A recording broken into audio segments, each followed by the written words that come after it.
Yes guys, how's it going? Welcome back to a new video. Jumping on for a reaction following Newcastle's loss to Mainz 1-0. Our second game out in Austria unfortunately ends in a 1-0 defeat. No doubt it was boiling out there. I am struggling to just sit here and talk to you guys, never mind run around a football pitch. But there were some positives to take from that. There were obviously some negatives as well. Losing 1-0 was not the result we wanted. But overall, just to start with an overall point, I thought we had the better game. To be honest, I thought we had the majority of possession. I thought that we did create. We just struggled to put the ball in the back of the net. And that's something that unfortunately had already been a bit of a worry for us Newcastle fans before we even got into the pre-season. We are clearly on the lookout for a new striker at the moment. Eddie Howe has hinted that it could well be Wilson and Wood up front for us next season, as it has been quite tough to find a striker in this window. And then to play a game where, you know, I thought we used the wings quite well. I thought that Miggy actually did all right. A player that I have criticised in the past was creative, but we had very little attacking threat. Wood hit one over the bar, he hit one wide.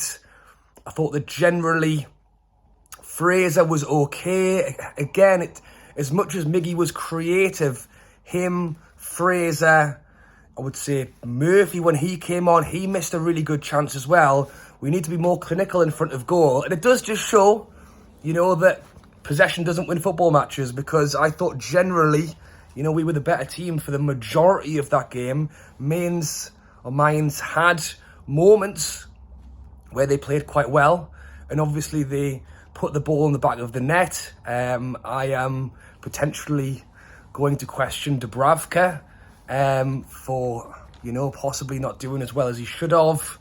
Again, is that why we've brought Nick Pope in? Because I think he would have been off his line a lot quicker than Dubravka was. But generally, just to kind of give a bit of a run through of the game, it was great to see that Botman started. I thought he was very solid in the last game. Again, you know, against Munich 1860, they are a third division German side, so we knew we were going to have all the ball. We knew that really we should be winning that game. This one was always going to be a little bit different. They are a Bundesliga side, finished 8th last year, a side that we knew was going to be a good matchup. And again, on a very hot day where we managed to keep the intensity up quite well. I thought we were on them. You know, we weren't letting them have much possession. When they did have the ball, we were on them. And you think if we can do that in this heat, in, you know, high altitude, what can we do, you know, on a nice cold day in Newcastle, back on, you know, normal air levels? So that was good to see. It was good to see the intensity was there. It was good to see, obviously, Trippier on the pitch wearing the armband. I know that Eddie Howe spoke literally in the last day or so about the captaincy and that it will be Jamal Lascelles going into next season. I think he's done it well. You know, I'm a little bit 50-50 on the whole thing. Part of me thinks that we should just go, you know what, we'll give it to Trippier. But you can, and another thing about today's game as well, because there was, I'll say, the Newcastle fans were fantastic. You could hear them shouting, cheering away for the majority of the game. But because it wasn't in a big stadium, you can hear the players talking as well. Specifically, Dan Burn, when he came on, you could hear him screaming at Willock. So Eddie Howe doesn't have one captain in this team. He's got multiple. And I don't necessarily think that wearing the armband is making too much of a difference in this side, because Eddie Howe has that leadership group. Lascelles is part of it, Trippier is part of it, Dan Burn is part of it. And if Lascelles keeping the team captaincy is going to keep the morale high in this side, then I see nothing wrong with it. And when it's Trippier on the pitch and Lascelles isn't, Trippier will be wearing the armband. So at that, you know, I've got no problem with that. Again, it was great to see Botman on the pitch paired up with Shaw last time. We saw him alongside Dan Burn last time. Both left-footed centre-backs. Will it work? Will it not work? Well, it worked fine, but you know what? I actually quite liked the Botman-Shaw combo. Again, you can play with 2 right-footed centre-backs. You can play with 2 left-footed centre-backs. Does it really matter when they're elite-level pros who can play with both feet? No, but it still looks good to have Shaw right, Botman left.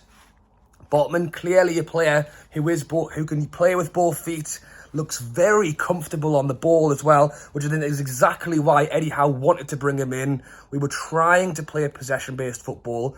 We were constantly on the press.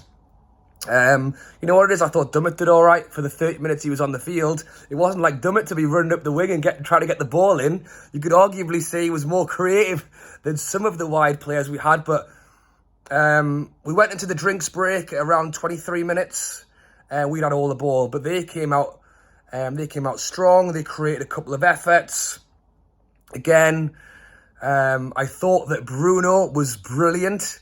He totally ran the show in the Munich 1860 game, and I was a little bit worried later in the game when we changed the whole side.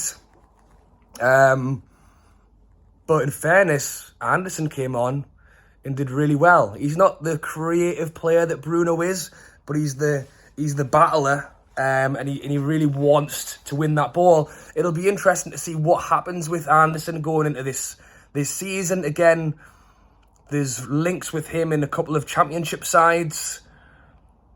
And the way he's played in the last, he could do a job. Not a full 90-minute player, but someone who could definitely come on, make an impact, battle for the side. The question is, how would he benefit more? Would it be playing a role in the Premier League side, or going out and trying to get full-time football in a championship side? That's the thing. If you can go out and get a first-team spot in a championship side and play every game of the season, that you'd imagine would be the better experience for him. But it's not to say that if he did stick around at Newcastle, that he wouldn't certainly learn off Joe Linton, Bruno, Shelvey, and he'd be, playing for his home club as well, which I think will definitely just give that extra 5 or 10% in some of these games. But to just try and round up, I think the biggest point I would take away from that game, negative sides, are that we tried to be creative. I thought we used the wings well, but the cutting edge wasn't there. Wood struggled. I think when Wilson came on, he clearly had an impact. He had a shot that he tried to blast across the goal from a very tight angle, got saved. He had one when Shelvey kind of looped it up over to him, tried to flick it backwards, but it was just that little bit too high. So again, we were in the positions.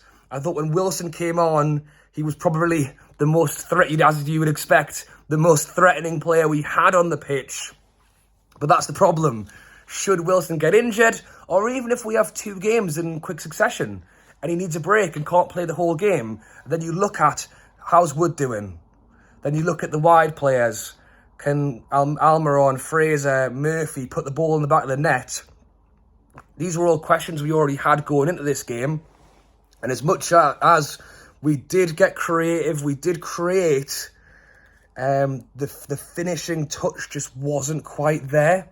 So, yeah, let me know your thoughts on the game down below. Were you able to watch the game? Thankfully, I'm off work today, back in tomorrow. So I watched the majority of it in the back room where it was as cold as possible because it is so warm. And again, if that's how intense we can play and how much possession we can have, in that kind of heat, where it would be so much easier just to just kick it up the pitch because we're knackered. No, we fought really hard. There was some good performances out there. I think generally we were a better team, better sides, most possession. Just need to find someone to put the ball in the back of that net. Let me know your thoughts down below. As always, drop a like and subscribe if you have enjoyed this video. Obviously, the next pre-season is Benfica in just over a week's time. And we are still going with the daily uploads. So do not miss a video. Hit subscribe. Thank you for watching. And I'll catch you later.